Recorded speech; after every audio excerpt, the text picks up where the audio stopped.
Syllabus हमारा इतना बड़ा सिलेबस है, पर सर काम का सिलेबस क्या है, वो कौन कौन सी चीजें हैं जो एग्जाम में बहुत फ्रीक्वेंटली आती हैं। तो अभी जो मैं आपसे बातें करने वाला हूं वो है based on the last 7 to 9 year का एग्जाम का पैटर्न। मुझे लगता है कि ये सेशन देखने के बाद आप बहुत स्मार्टली अपनी पूरी की पूरी एक स्ट्रैटेजी को डिजाइन कर पाओगे।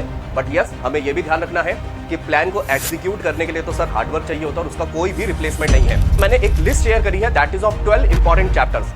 मतलब इन 12 चैप्टर में अगर आप स्ट्रांग बन गए, बिल्कुल प्रो बन गए, स्टार्टिंग के 15-20 डेज जब बच्चे ये करते हैं ना, तो मैथमेटिकल एंगल पर एक्टिव भी हो चुके होते हैं। मैक्सिमम केसेस में ऐसा नहीं होता, तो सर ट्राई ये करना कि जल्दी ही अपनी प्रिपरेशन शुरू करना, क्योंकि सिलेबस कवर करना मुद्दा नहीं है, मुद्दा है प्रैक्टिस। शुरू से ही प्रैक्टिस में बने रहना। उसमें क्वेश्चन है एक्स वाई की फॉर्म में, थोड़ा क्वाड्रेटिक बन गया, थोड़ा इनइक्वालिटी बन गया। आपकी क्लास में 20-30% बच्चे ऐसे हैं जो कि कहीं ना कहीं उसमें कंफर्टेबल है, पर आप कंफर्टेबल नहीं हो।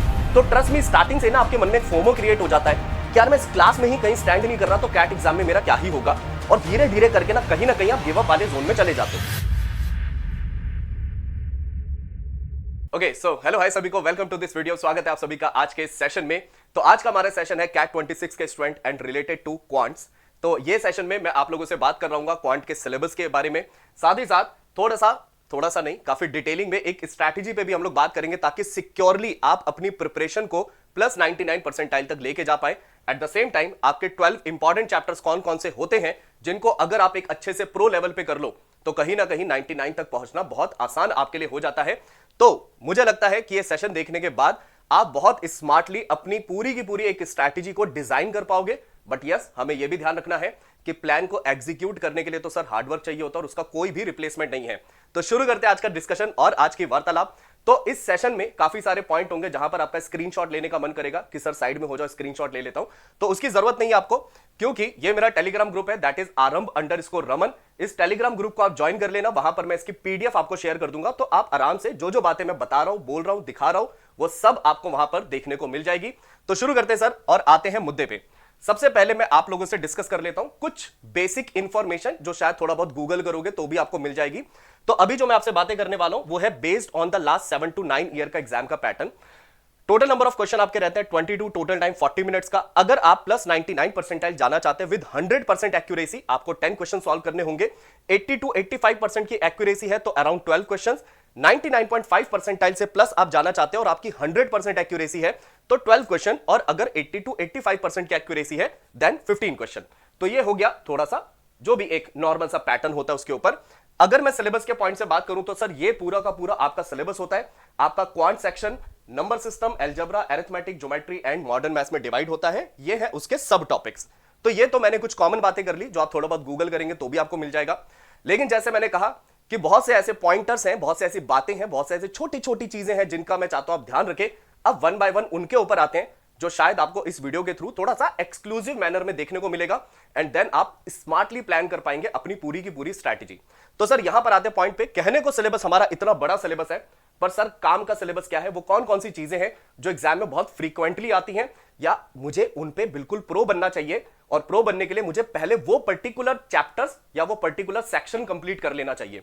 तो अगर मैं थोड़ा पैटर्न आपको दिखाऊं तो arithmetic and algebra 75% weightage hold करता है। मतलब आपके जो 22 क्वेश्चन आते हैं उनमें 75% क्वेश्चन आपके अरिथमेटिक अलजेब्रा के ही होते हैं। 15% geometry, 5% number system, 5% modern maths. और अगर मैं इसको और थोड़ा सा सिंप्लीफाई करूं ताकि आपके अंदर वो मोटिवेशन आए कि यार ये तो डुएबल है, तो यहां पर मैंने एक लिस्ट शेयर करी है, that is of 12 important chapters. मतलब इन 12 चैप्टर में अगर आप स्ट्रांग बन गए, बिल्कुल प्रो बन गए। प्रो से मेरा मतलब है कि अगर इन चैप्टर का कोई भी क्वेश्चन आपके सामने रख दिया जाए, चाहे वो इजी हो, मॉडरेट हो, डिफिकल्ट हो, 90% चांस है कि आप उसको सॉल्व कर दोगे। इस लेवल पे आपने सारे चैप्टर किए होने चाहिए। तो ये 12 चैप्टर आपके सामने है। Percentage ratio, profit loss, interest, time and work, time speed and distance, mixture, log, quadratic linear, modulus और उसके graph, sequence series, triangle and circle, साथ ही साथ वेटेड एवरेज एंड एलिगेशन। ये बड़ा इंपॉर्टेंट सेक्शन है सर, ठीक है। तो ये 12 इंपॉर्टेंट चैप्टर है, इनको आप अच्छे से करेंगे तो बहुत हाई चांसेस है कि आप इन्हीं के थ्रू भी 99 परसेंटाइल पे पहुंच सकते हैं। लेकिन कहीं ना कहीं सर आपको इस बात का ध्यान रखना है, जैसे स्पेशली मैंने मेंशन किया है कि अब ये सुनने में बहुत ड्यूएबल लग रहा है, बट स्टिल कई बच्चे इस चीज को अचीव नहीं कर पाते हैं। इसका आपको ध्यान रखना है sir. 2 mandatory things to achieve a top percentile. बहुत से बच्चे यार यहां पर ना लैग कर जाते हैं सिर्फ और सिर्फ सिलेबस कवर करने में। वो सिलेबस कवर करने में ही इतना टाइम लगा देते हैं कि आते आते कैट के काफी ज्यादा वो नजदीक पहुंच जाते और उनको प्रैक्टिस का टाइम नहीं मिलता। एक बात आप ध्यान रखना सर, सिलेबस को इन डिटेल कवर करना आपके लिए जितना इंपॉर्टेंट है ना, उतना ही इक्वली इंपॉर्टेंट है स्टार्टिंग से ही टाइम बाउंड प्रैक्टिस करना, कि जब टाइमर चले ना तो उसका इंपैक्ट आपकी परफॉर्मेंस पे ना आए। इसके लिए राइट फ्रॉम द स्टार्टिंग आपको chapter wise test time bound manner में जरूर देने चाहिए। तो यहां जैसे मैंने बोला, time bound practice right from the start आपको करनी चाहिए, जिसमें कि chapter wise test and cumulative test भी आपको जरूर देने चाहिए।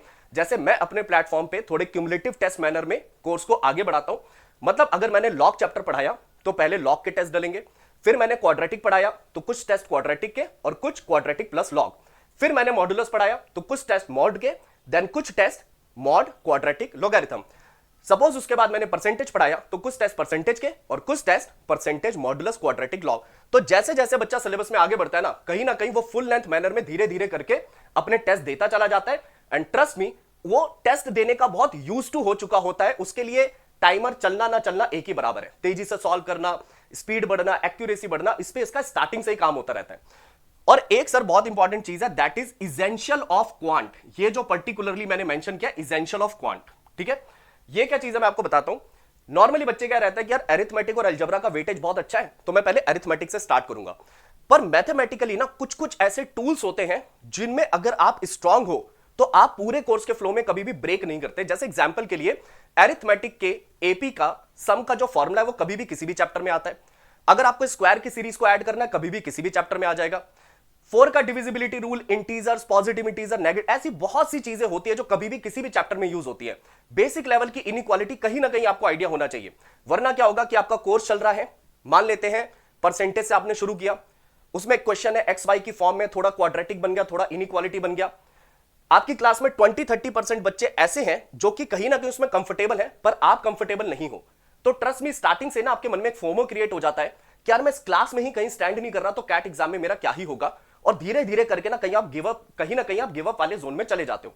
तो इसलिए मुझे लगता है स्टार्टिंग से ही ना आपको एक इसेंशियल ऑफ क्वांट नाम की चीज है जो पहले करनी चाहिए, देन बाकी चैप्टर्स पे जाना चाहिए। और जब मैं बोलता हूं इसेंशियल ऑफ क्वांट, तो इसका मतलब ये नहीं है कि बेसिक लेवल पे परसेंटेज पढ़ लो, बेसिक लेवल पे रेशो पढ़ लो, नहीं। वो सारा का सारा कलेक्शन, पूरी की पूरी मैथमेटिक्स की वो छोटी छोटी चीजें जो कभी भी किसी भी चैप्टर में आती है, वो आपको जरूर क्लियर होनी चाहिए। देन उसके बाद आप अरिथमेटिक अलजेब्रा की तरफ सीधा जंप कर सकते हो। अब पॉइंट है कि सर वो ऐसी क्या क्या चीजें हैं, उसके बारे में मैं आपसे बात कर लेता हूं। यहां पर जैसे मैंने मेंशन किया, classification of numbers, short trick to find the quadratic के roots, short trick to find cubic के रूट्स, लीनियर इक्वेशन को सॉल्व करना। और कुछ स्पेशल तरह की लीनियर इक्वेशन होती है, वो भी कुछ स्पेशल तरह की इक्वेशन होती है जिनमें वेरिएबल पे कुछ कांस्टेंट लगाए जाते हैं, उसके बेसिस पे वेरिएबल निकाले जाते हैं। एट द सेम टाइम कुछ इक्वेशन ऐसी होती हैं, एक सिंगल इक्वेशन होगी विद मल्टीपल वेरिएबल, पर इक्वल टू में जो वैल्यू है उसको फैक्टराइज करके उन वेरिएबल्स की वैल्यू निकाली जाती है। साथ ही साथ divisibility rule, digital sum, number of factors, inequality, Vedic maths की कुछ कैट रेलेवेंट ट्रिक्स आपको पता होनी चाहिए। At the same time formula of mensuration, square, cube, कुछ लिमिट तक आपको याद होनी चाहिए, कुछ सर्टेन नंबर की पावर्स याद होनी चाहिए। सीक्वेंस सीरीज आपको एक बेसिक लेवल पे पढ़ लेना चाहिए। परम्यूटेशन कॉम्बिनेशन भी एक बेसिक लेवल पे आपको पढ़ लेना चाहिए। Short trick to find cube root, square root, approximate cube root, square root, algebra की आइडेंटिटी बेस्ड कुछ क्वेश्चंस आपको जरूर कर लेने चाहिए। एचसीएफ एलसीएम के बेसिक कॉन्सेप्ट आपको आने चाहिए जो अरिथमेटिक में हेल्प हो जाती है। सर्ट्स इंडाइसेस भी बेसिक लेवल पे आपको पता होना चाहिए। और इन सब में बहुत ज्यादा टाइम नहीं लगता है। इट्स जस्ट अगर बच्चों को स्टार्टिंग में 15-20 डेज ये सारी छोटी छोटी चीजें करा दी जाए ना, तो फिर उसको मेन चैप्टर पे लेके जाओगे ना तो बिल्कुल स्टक नहीं करता और एक फ्लो में चीजें कंप्लीट करता है। एंड ट्रस्ट मी, मैंने कैट 24, कैट 25 के टाइम पे ये इनिशिएट किया था, शुरू किया था ये चीज इसेंशियल ऑफ क्वांट में पढ़ाना। एंड मैंने देखा था कि यार ये बच्चों को लिटरली बहुत हेल्प करता है। उनका जो फ्लो है वो कभी ब्रेक नहीं होता। अगर वो लॉग चैप्टर पढ़ रहे हैं तो वो लॉग पे फोकस रहेंगे, क्योंकि बाकी की छोटी छोटी चीजें उन्हें पहले से ही पता है। और सबसे इंपॉर्टेंट चीज, स्टार्टिंग के 15-20 डेज जब बच्चे ये करते हैं ना, तो मैथमेटिकल एंगल पर एक्टिव भी हो चुके होते हैं। थोड़ा मैथमेटिकली उनका माइंड भी एक्टिव हो गया होता है। ये भी बहुत ज्यादा हेल्प करता है हमें। तो इसलिए इसेंशियल ऑफ क्वांट आपको जरूर करना चाहिए। एक मैं बड़ा ही स्पेशल सा ऑफर भी आपके लिए लेकर बताऊंगा मैं भी थोड़ी देर में उसके बारे में। खैर, अगर मैं बात करूं सर टाइमलाइन की कि सर हमारी पूरी टाइमलाइन क्या होनी चाहिए, तो इमेजिन करते हैं आपके पास लगभग 10 मंथ बचे हैं। तो स्टार्टिंग का phase 1 15 to 20 days essential of quant, next 4.5 month आपको अरिथमेटिक अलजेब्रा कंप्लीट करना चाहिए with daily revision of 30 minute of your class notes. Class notes को डेली 30 मिनट के बेसिस पे रिवीजन करते रहे। And right from the starting आपको chapter wise test and cumulative test देने चाहिए। तो कहीं ना कहीं 5 महीने में आप एक माइलस्टोन को अचीव कर चुके होगे, दैट इज कि आपकी स्ट्रॉन्ग कमांड होगी अरिथमेटिक अलजेब्रा पे, और आप यूज टू हो चुके होगे टाइम बाउंड टेस्टिंग के।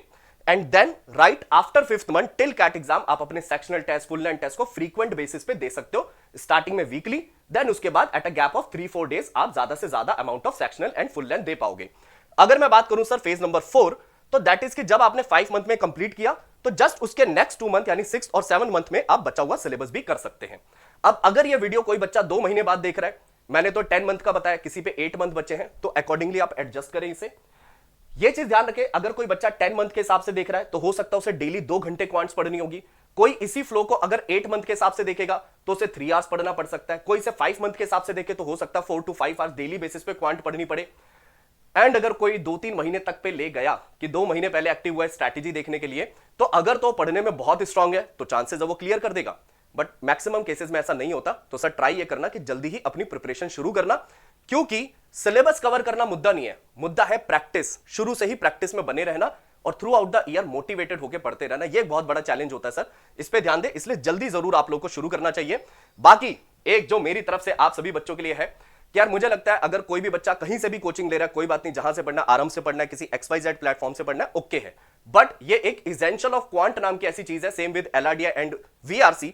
तो हम लोग 26 जनवरी पर आपके लिए एक ऑफर लेकर आ रहे हैं कि हमारा जो ये एसेंशियल वाला कोर्स है, यानी कि जो नींव जिसे हम लोग बोलते हैं क्वांट, LRDI और VRC का, वो सिर्फ और सिर्फ 26 रुपीज में हम लोग आपको ऑफर कर रहे हैं।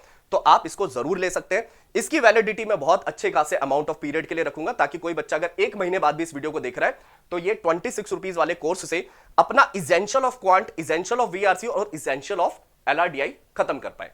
तो ये था सर मेरी तरफ से आपके लिए, एंड इसी को ध्यान में रखते हुए जैसे मैंने पूरा बताया अपनी स्ट्रैटेजी को बनाए एंड मेक श्योर करें कि उसको एग्जीक्यूट करने में तो सर हार्डवर्क करना पड़ेगा, उसका कोई रिप्लेसमेंट नहीं है। तो उसके लिए मेंटली प्रिपेयर जरूर रहना, क्योंकि इस चीज को ध्यान रखना, क्वांट सीखना बड़ी बात नहीं है, वो मैं आपको सिखा दूंगा, उसमें कोई इशू नहीं है। मुद्दा होता है sir throughout the year consistently पढ़ना, throughout the year motivated रहना।